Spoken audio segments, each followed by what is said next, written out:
আসসালামু আলাইকুম সুপ্রিয় দর্শক, কেমন আছেন সবাই? আশা করি সবাই ভালো আছেন এবং সুস্থ আছেন। সুস্থ থেকে প্রত্যয় টিভি নিয়মিত আয়োজন প্যারেন্টিং সিরিজের আজকের পর্বে আপনারা যোগ দিয়েছেন। আজকে আরেকটি ব্যতিক্রমধর্মী বিষয় নিয়ে আপনাদের সামনে হাজির হয়েছি।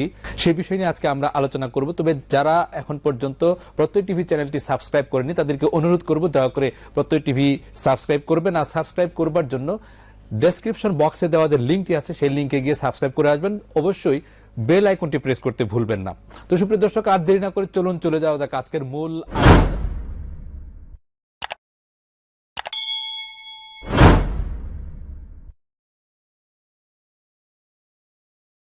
শিশুকে শেখানোর জন্য প্রাণান্তকর চেষ্টা করেন না এমন বাবা মা কি আছেন? নিঃসন্দেহে নেই। সব বাবা মাই চেষ্টা করে থাকেন শিশুকে নতুন কিছু শেখাতে। এজন্য অনেক কষ্ট হলেও পদক্ষেপ নিতে ভুল করেন না। কিন্তু আপনারা জানেন কি, এমন কিছু বিষয় আছে যা আপনি কখনোই শিশুকে বলেন না, কিন্তু সে আপনাকে অনুসরণ করে শিখে নেয় আপনার অজান্তে। আপনার শিশু কোন কোন বিষয়গুলো আপনার অজান্তে শিখে নেয় সেই প্রসঙ্গে আমাদের আজকের আয়োজন। তো চলুন শুরু করা যাক। প্রথম বিষয়টি হচ্ছে আপনার জীবনাচরণ। জীবনাচরণ বলতে অনেকগুলো বিষয় একসাথে এসে যায়। আপনার চলাফেরা, কথাবার্তা, আপনার অ্যাপ্রোচ, মানুষের সাথে আপনার লেনদেন, আপনার খাওয়া, ঘুমানো, আপনার স্বামী অথবা স্ত্রীর সাথে আপনার অ্যাপ্রোচ ইত্যাদি সকল বিষয়ে শিশু খেয়াল করে এবং শিখে ফেলে।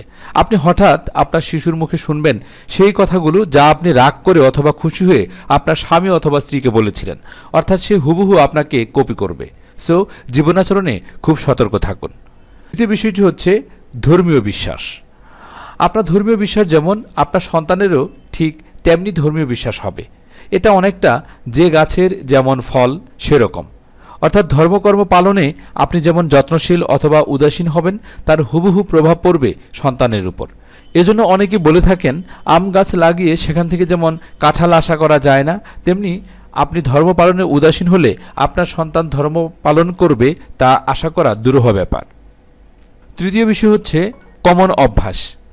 আপনার কিছু কমন অভ্যাস শিশু খুব দ্রুত অনুসরণ করবে, হোক সেটা ভালো অথবা খারাপ। শিশুরা সাধারণত বাবা মায়ের অভ্যাসগুলোকে তার মাঝে দেখতে খুব উৎসাহবোধ করে এবং আনন্দ পায়। মাঝে মাঝে সে বাবা অথবা মায়ের ভূমিকায় অবতীর্ণ হয়ে কথা বলে। সো সন্তানের স্বার্থে হলেও আপনাকে ভালো অভ্যাস গড়ে তুলতে হবে। চতুর্থ বিষয়টি হচ্ছে কথা বলার ধরন।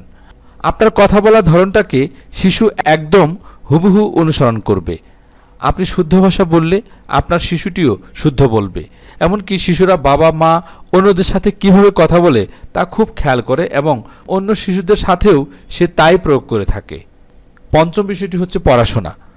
আপনার যদি পড়াশোনার প্রতি বিশেষ ঝোঁক থাকে তাহলে আপনার শিশুটিকে খুব বেশি বলতে হবে না পড়াশোনার কথা। মাঝে মাঝে দেখবেন আপনি যে বই নিয়ে পড়েছেন সেও চেষ্টা করবে ওই বইটি পড়তে, তা পারুক আর না পারুক। ষষ্ঠ বিষয়টি হচ্ছে সামাজিকতা। শিশুরা সাধারণত সামাজিকতা শিখে থাকে বিভিন্নভাবে, কিন্তু আপনার অজান্তে এ বিষয়ে সে আপনাকেই রোল মডেল মনে করে। অর্থাৎ আপনি সমাজের অন্য মানুষের সাথে কিভাবে ডিল করেন, কিভাবে তাদের সাথে মিশেন, এই বিষয়গুলো শিশুকে আপনি না বললেও দেখে দেখেই শিখে থাকে। সো আমরা যে বিষয়গুলো আপনাদের সামনে তুলে ধরলাম, এই বিষয়গুলো আপনাদের সন্তানকে না বললেও আপনার অজান্তেই তারা অনুসরণ করবে। তাই আপনার জীবনাচার, ধর্মীয় বিশ্বাস, কমন অভ্যাস, কথা বলার ধরন, সামাজিকতা এবং পড়াশোনার প্রতি খুবই যত্নবান হবেন আপনার সোনামণির ভবিষ্যতের কথা চিন্তা করে।